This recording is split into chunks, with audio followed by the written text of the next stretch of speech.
देवगणार्चितसेवितलिङ्गं भावैर्भक्तिभिरेव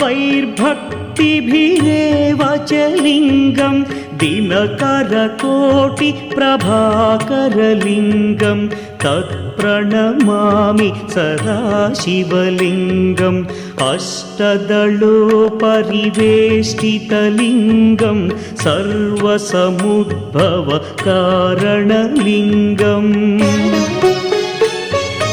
अष्टदरिद्र्यविनाशनलिङ्गं तत्प्रणमामि सदा शिवलिङ्गम्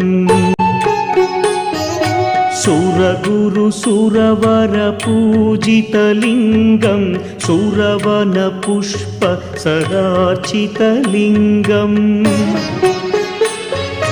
परमपदं परमात्मकलिङ्गम्